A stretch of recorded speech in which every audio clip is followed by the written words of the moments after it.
sepertinya Pak Prabowo itu kemaruk, ya. Kemaruk dalam bahasa Jawa itu artinya, wah senang sekali jadi presiden itu. Lantas pergi ke luar negeri, terlalu sering, ya, sampai nggak masuk akal, ya. Saya pernah menghitung 49 kali dalam 45 hari kalau tidak salah, ya. Artinya rakyat juga akhirnya mengambil kesimpulan ini presiden baru kok kemaruk sekali, ya, pergi ke luar negeri, ya. Kemudian mungkin untuk membangun image internasionalnya, inilah macan Asia dari Indonesia. Gitu. Mengapa paling sering ke Perancis? Ya. Kemudian menimbulkan pertanyaan, apa yang terjadi sesungguhnya? Mengapa sih kok kemaruk pergi ke Perancis? Gitu. Nah, kemudian tidak bisa disalahkan kalau kemudian orang melakukan spekulasi yang ya spekulasi dari yang rasional maupun yang liar gitu. Nah, kemudian ulang tahunnya sahabat Teddy Indra Wijaya dan di sana memotong kue sambil nyanyi birthday dan lain-lain itu. Kemudian yang berikan Pak Prabowo gitu. Jadi mengapa demikian khusus? Gitu. Jadi apa yang terjadi sesungguhnya kok ada presiden ya sama ajudannya kok demikian nempel keras gitu. Tapi saya tidak menyalahkan Pak Prabowo ya.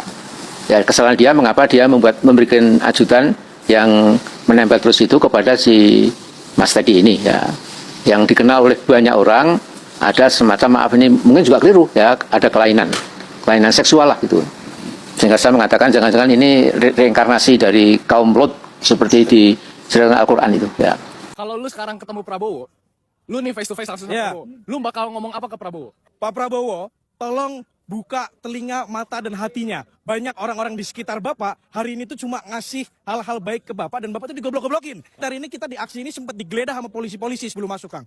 Kenapa tuh? Nah, itu juga nggak jelas. Kita kayak diperlakukan kayak maling, kayak binatang hari ini. Halo semuanya, kita lagi di depan gedung DPRD bersama Kiral, Ketua BM 4 2026. Ral, lu ngapain sih ada di sini? Hari ini kita di sini, Bang, lagi nyatu sama masyarakat Indonesia buat sama-sama teriak, buat sama-sama bangun gelombang perlawanan baru, ngadepin rezim yang sampai hari ini masih sebengis mungkin, bikin rakyatnya kelaparan, menderita, nggak bebas. Udah kacau lah semuanya. Kalau boleh tahu, lu berarti di sini ngomongin apa? Tuntutan lu apa? Rupiah tuh naik terus melonjak dan hari ini udah di angka 18.000, sempat menyentuh 18.000, fluktuatif, dan kami melihat gak ada yang bertanggung jawab, semua kelimpungan. Itu yang pertama, itu yang kami tuntut pertama, bikin rupiah segera menguat lagi. Terus yang kedua, sebelum kita hari ini kumpul di Kota Bandung, BBM naik lagi, betul? Pertamax kena. Dan yang ketiga, kemarin hari di DPR RI disahkan UU Polri, nambah usia pensiunnya, semakin punya wewenang yang diperluas. Dan yang paling kocak, yang paling unik, yang paling aneh adalah polisi bisa masuk ke pekerjaan ranah-ranah sipil. Hari ini musuh kita bersama itu di atas. Kita harus kepalkan tangan kita bersama-sama untuk mukul ke atas supaya segera ada perbaikan dan kehidupan kita jauh lebih baik ke depannya. Berarti kesimpulannya adalah mulut kita menjadi senjata lebih tajam dibandingkan pisau-pisau untuk pemerintahan. Hidup mahasiswa. Hidup rakyat Indonesia. Andai kata program MBG ini dihentikan, siapa yang pertama kali akan teriak lapar? Bukan siswa. Bukan juga para orang-orang tua jompo yang jadi target sasaran MBG, bukan. Lalu siapa? Ya siapa lagi kalau bukan pengusahanya, investornya. Karena sejak awal pendekatannya sudah sangat bisnis, untung rugi. Mereka sudah terlanjur investasi sekian uang untuk bangun dapur SPPG. Kemudian tiba-tiba programnya hilang dan berhenti. Nangis bos, sedih. Prabowo Subianto katanya akan turun mencari masyarakat bila besok dia akan mati. Pertanyaanku, apakah ini tanda-tanda dia bakal mati? 2, apakah dia mau mengatakan dia akan jadi arwah gentayangan? 3, apakah dia akan tetap jadi presiden meskipun sudah mati? 4, atau jangan-jangan dia nggak tahu apa yang dia ucapkan alias asal bunyi? Silahkan typing di kolom komentar, guys. Sekarang ada isu Purbaya mengundurkan diri dan akan diganti dengan Khatib Basri. Guys, dengarin saya. Siapapun menjadi Menteri Prabowo hari ini, itu tidak akan menyelesaikan masalah. Karena pada dasarnya, masalah yang sebenarnya adalah Prabowo itu sendiri. Jadi, untuk menyelesaikan persoalan bangsa hari ini, satu-satunya cara adalah Prabowo dan Gibran harus turun. Paham?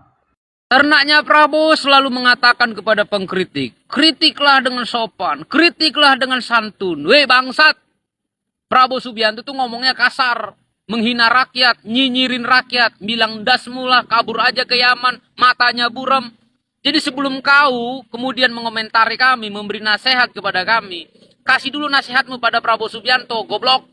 Mama gue tadi lihat di TV itu Puan Maharani ketua DPR RI itu berpidato bilang katanya kita harus menggenjot pajak dari rakyat untuk membayar utang negara. Kita harus genjot pajak dari rakyat untuk menekan hutang kita ke pihak. Kenapa harus rakyat? Kenapa nggak pejabat aja? Rakyat mah udah segini-gini aja. Bermimpi jadi orang kaya pun sudah dipidatoin. Rakyat Indonesia tidak bermimpi jadi orang kaya. Jadi kenapa nggak pejabat aja? Indonesia ini 80% APBN-nya berasal dari pajak rakyat. Dan sekian persennya berasal dari hasil bumi yang melimpah ruah dari Sabang sampai Merauke. Kenapa tidak bisa mensejahterakan rakyat dengan pajak yang tinggi dan kekayaan alam yang melimpah? Oknum pejabat yang serakah. Kalau di bahasa binatang itu, simbol keserakahan itu dengan monyet, ya disimbolkan dengan monyet. Kalau kalian nggak tahu monyet, kalian ke Ragunan atau ke kebun binatang, cari yang namanya monyet, kalian kasih pisang. Kalau monyet itu dikasih pisang, makan sampai full penuh, ya kan? Tangan kanan masih ngambil, kalau dikasih tangan kiri penuh, tangan kanan ngambil, tangan dua-duanya penuh, kakinya ngambil. Kalau semuanya udah penuh, dia lempar, kita lempar ke temannya, diambil. Tuh, simbol keserakahan adalah monyet.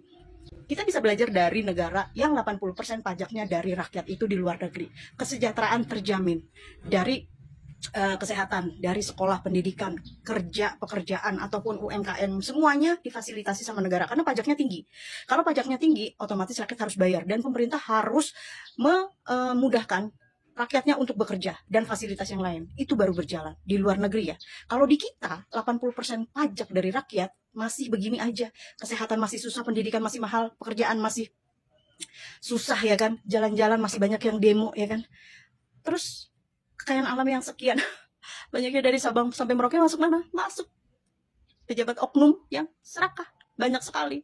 Sudah serakah, di penjara, keluar, suruh jabat lagi ya kan, suruh menjabat lagi. Masya Allah. Adalah ya pejabat-pejabat nakal setiap negara, tetapi tergantung negaranya itu. Biasanya kebanyakan yang nggak mengulangi perbuatannya itu, sekali ketahuan langsung di gitu ya kan. No, ampun-ampun ya kan. Jadi para pejabat-pejabat nakal itu ya kapok, ya beda ya, beda. Jadi kalau kita mengkritik pemerintah itu wajar. Karena apa? Kita mengingatkan kita ini rakyatnya. Kalau tidak ada rakyat, tidak ada yang namanya pemerintah, gitu ya. Jadi siapapun pemerintahnya, semoga aja, apalagi ini tahun baru Islam ya, kita doakan bareng-bareng.